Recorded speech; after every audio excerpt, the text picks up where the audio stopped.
And what's up, everybody? I'm back, and today we are doing a reaction slash analysis type video because the new reimagined Top Thrill Dragster has finally been announced. It's been a long time coming. Feels like a long time coming, at least. It's been about 2 years since the accident happened that closed the coaster, ultimately for good in that original iteration. And a lot has happened with work on the property, rumors, and of course, legal troubles. I'm not going to get too much into that. All I'm saying is that lady is probably not happy about this announcement. But we're not getting into that. They announced it, and I've got a lot of thoughts. Good and not so good. So let's get to it. Let's first talk about the rumors. I've been to the park. I was just at the park, actually. Well, not even a week ago. I'm uploading this today. I'm recording it. I was not there even a week ago, almost a week ago, for 2 days, and we walked by the dragster site, and they had the walls up with the teasers and stuff like that. I was actually there back in May as well, and you know, when we were on Valraven, when I was there back in May, you could see a lot of the work being done, but there wasn't a lot like stuff that we could conclude what was actually going to happen with the ride. We just saw that something was actually going down.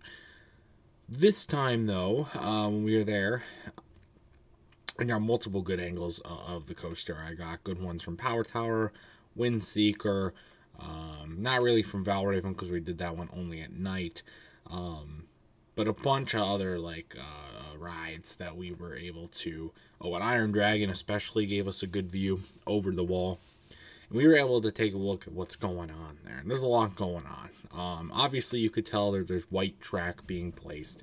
The existing track that wasn't torn down is also being painted white, and the supports are being painted a dark, like a dark grayish, blackish paint. I also saw teal supports. I don't know what those were. Those must have been from a different ride or something, because it doesn't seem like that's going to be anything part of the actual layout of or any color scheme for the ride. I don't know why we saw teal supports, but they had teasers up, and my family was making their own predictions. Some said it was going to be just like the original dragster. My uncle said it was going to be dueling. They're going to be racing. We knew it was going to go backwards. I personally predicted that it would break either the speed record, which right now is, I think, 156. I think it's 156, and then the height record, which right now is 456. And Dragster's already 420 feet tall. Why couldn't that? And then so they ended up doing neither. And we today finally got the announcement of Top Thrill 2. Let's talk about that name for a second before we get into the layout. You know, there's a lot of teasers around that said "Get Revved Up" with two V's, and a bunch of other stuff. So I was thinking it was going to be along that route. I know they probably wanted to pay homage to the original and pay homage to the name, but Top Thrill 2. So on one of the Discords I'm in, someone said Top Thrill Dragster, Cedar Point really pulled a Krusty Krab 2. They really did, though. I mean, they really just did do Top Thrill 2, and just like, okay, cool. I think that's a pretty dumb name. Shows that they really didn't put a lot of time or effort into it. I would hope maybe it's a little bit more refinement now that they're getting public reaction from it. But yeah. So I mean, like, yeah. So this was leaked, by the way, yesterday. At the time this going out, on Zamperla's website, they accidentally leaked it early, and they had everything correct. Everything was correct on there, but a lot of people thought it was just a placeholder, like a first draft, especially with the name, and it's not. It's the true name. I guess they could have did something worse. I mean, they could have done worse, but they couldn't have done much worse than this. It's fine. I didn't like it, though. I didn't like the name.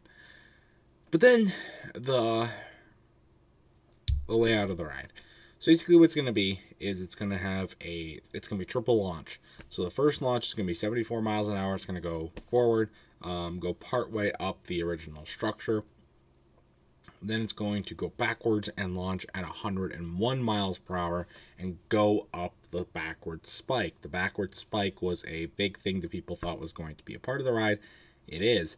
It's going to be backward spike up 420 feet, and that is also very disappointing to me. I really thought that they were going to try and break the height record. I thought they were going to hit 500 feet, go 501, 502. Yes, that's an increase, but not substantially over 420 feet. I don't know. Cedar Point's is all about breaking records with their roller coasters, and they got 200, 300, and 400 feet. The exact structure, by fact, that they're working on broke the 400-foot record. And you're telling me that they can't break 500 with this? Like, this seems like a perfect opportunity to break 500 feet. Be the first park to ever do that, and they're not doing it. They're just matching the top hat part of the ride, which sucks to me. I was really thinking that was going to happen. But anyway, it's gonna come back down, hit 120 miles an hour. Also a little disappointing, but I was more saying that they were gonna break the height record. Speed was possible, but it looked like that wasn't going to be the case. The closer we got to this announcement. So I'm not too disappointed about that, though. It would have been cool to see that. Then it's going to do the original path of the original dragster up the top hat, down past the finish line. And then it's going to have like a switch track thing to bring the car back, which apparently is going to help greatly with capacity for the ride, which is going to be great because we know it's going to have very long lines on its opening season, at least. So anything to help with capacity, bring the weight down from anywhere, because we could see this ride getting 4 or 5 hour long waits. But we don't want that. We want it down closer for more accessibility for everybody, ridership and everything. So that is good. The ride has LSM launches now instead of the hydraulic launch. I think this is the fastest they've ever gotten an LSM launch before. So that's really, really cool. Zamperla is the manufacturer here. And I am led to believe that this is their largest project ever. I don't think they've ever made a ride this high. And yeah, okay, no, they're not doing the top hat. But they are doing the spike. Spike's the same height as the top hat. So that's cool. So maybe that's why they didn't go for 500 feet, because they didn't want any further complications or issues or budget pushes that they already had. So that's probably why they didn't push the height or the speed record. I'm assuming that this is already pushing Zamperla's limits as it is. So there you go. But it's still a little disappointing, you know. But regardless, though, it still looks like a really fun ride.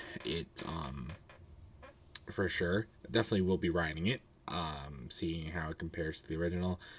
Especially with the launch difference. The launch is going to be a lot different than the hydraulic launch. We also lose the element of the bleacher. We also lose the element of watching the launch. I mean, you still can. I mean, it's still gonna pass right through the front. You actually can watch it through the station now as well. That'll be pretty cool. But, you know, the element of people sitting there and waiting for the launch, and then you have the bleachers and people can stand there and watch the launch like a real dragster race. The element of that is kind of lost, which sucks, you know. But obviously they probably couldn't get the LSMs to get up to 120 the original way. So that's why that's why they added the spike, and also for a little bit extra length to the ride.